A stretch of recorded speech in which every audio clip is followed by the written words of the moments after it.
സത്യത്തിൽ ഒട്ടും നല്ലതല്ലേ ഈ വലിക്കുന്നേ കുടിക്കുന്നതൊക്കെ. സത്യം നിർത്തണം. സേവിയറ, നീ ഇങ്ങനെ ഇരുന്നാൽ ശരിയാവത്തില്ല. പ്രായം എത്രന്ന് വെച്ചിട്ടാ? ശരിയാ, എനിക്കും തോന്നി. ഇങ്ങനെ ഇരുന്നിട്ടൊരു സുഖമില്ല. പറഞ്ഞത് നന്നായി, ഇപ്പൊ കറക്റ്റായി. ആ പറയച്ചാ. മോനെവിടെ? ഞാൻ ഹോസ്റ്റലിൽ പഠിച്ചോണ്ടിരിക്കുന്ന അച്ഛാ. ആ വേഗം കഥ പറഞ്ഞെങ്കിൽ വാ, അച്ഛൻ പുറത്ത് ഇപ്പോണ്ട്. അച്ഛൻ പുറത്തൊന്നും സാധനം കുറവാ. എടാ പോടാ പറ്റി. എടാ എല്ലായിടത്തും മാറ്റാ വേഗം.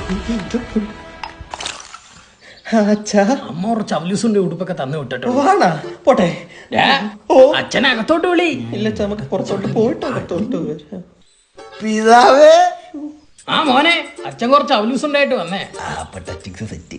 ബാക്കിയുള്ളവരൊക്കെ എന്ത് ചെയ്യും? എല്ലാണോ അടിച്ചുറക്കം. എല്ലാണോ പഠിച്ച് ഭയങ്കര ഉറക്കം. അപ്പൊ എല്ലാം ആയില്ലേ? അച്ഛകത്തോട്ട് വാ.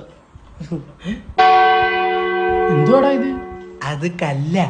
കല്ല് പോലും കണ്ണു തുറന്നിരുന്ന് ഉറങ്ങിക്കളയും. ഇതൊരു അസുഖം.